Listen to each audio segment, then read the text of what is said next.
I'm Dennis Frado, Director at the Lutheran Office for World Community at the UN headquarters in New York.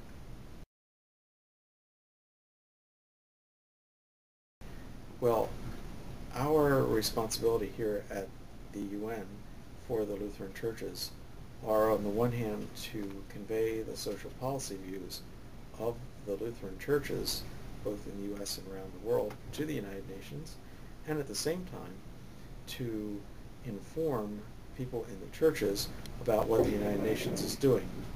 And often that involves issues that have already been identified by the churches, but sometimes there are new issues which emerge, and we inform them about those.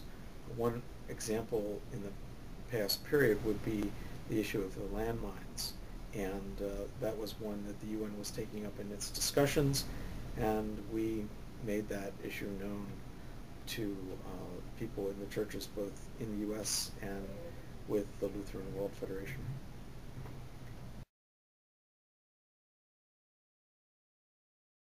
I've been a Lutheran most of my life, and certainly have felt that the one of the real dimensions of my faith is that as we understand Christ came into this world on our behalf and for us and spoke a message of love to us, that we therefore are, by that example, encouraged to show that love toward others, and that therefore what we're doing in the social realm at this time in our lifetimes is one way of spreading evidence of our faith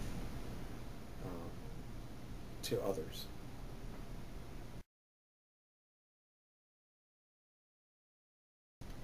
I suppose one of the earliest occasions where I became involved was back now some 30 years ago, when I was working with the Lutheran Council in the USA in their Washington, D.C. office. And the UN had recently adopted the two international covenants on civil and political rights and economic, social, and cultural rights. And the occasion that presented itself was that President Carter at that time submitted to the Senate the International Covenant on Civil and Political Rights. And that was an occasion where the General Secretary of the Lutheran Council made a statement in support of the International Covenant to a session of the Congress.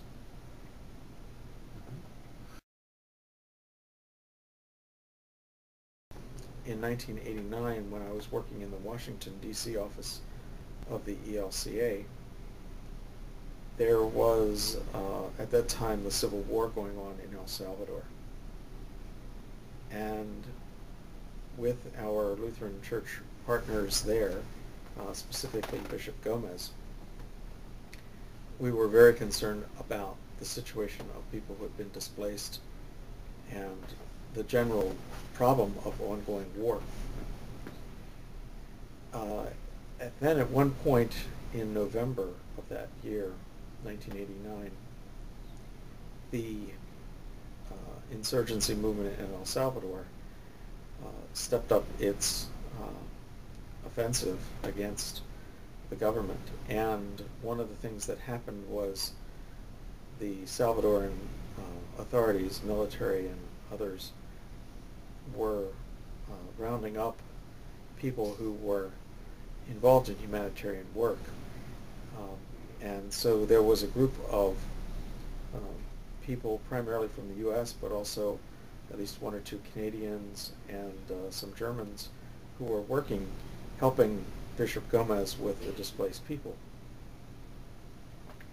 And they were then detained by the Salvadoran military, and it was a situation where, of course, we were not only concerned about the people of El Salvador, but also these individuals. And one of the things I became very much involved in was negotiations with the State Department, that is, maybe more properly, advising them of who was there and that we were concerned about these individuals being detained.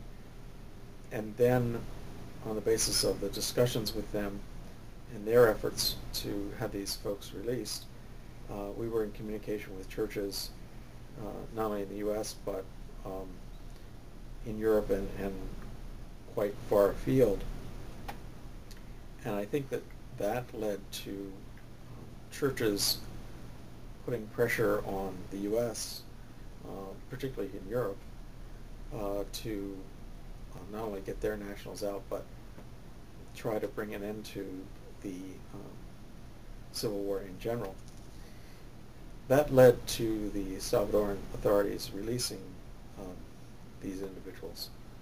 Another aspect of this that was pretty important was some of these folks were then involved in helping Bishop Gomez leave El Salvador because he was receiving death threats, and he was able to go to Guatemala and eventually to Mexico. And that was fortunate because his ministry as bishop continues these days.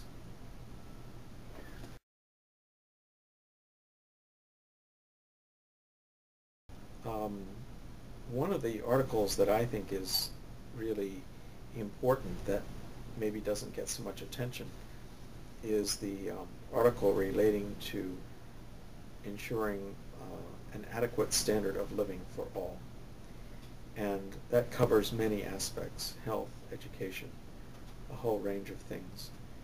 And to me, this is so much related to our work on behalf of development that it's one that we can point to and affirm, given that there are so many human needs out there.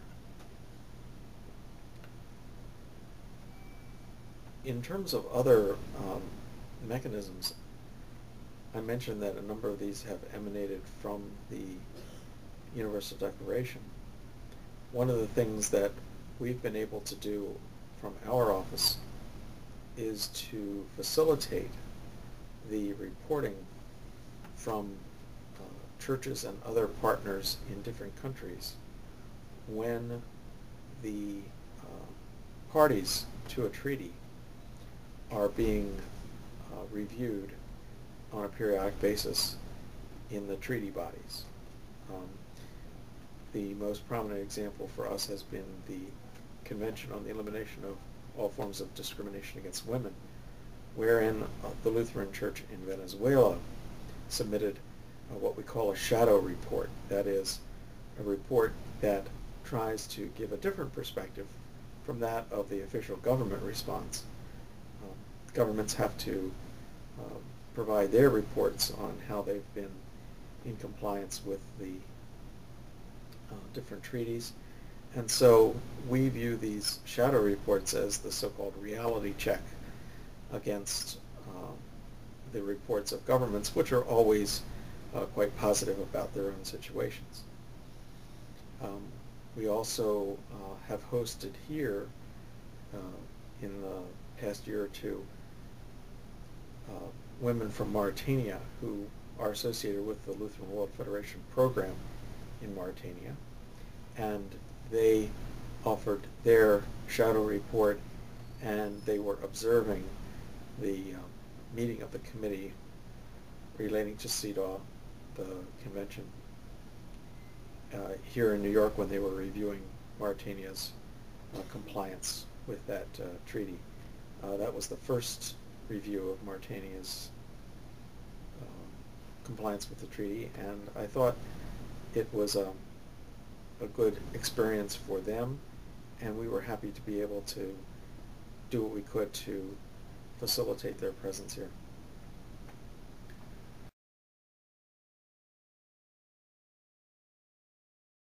Well, churches should care about human rights because we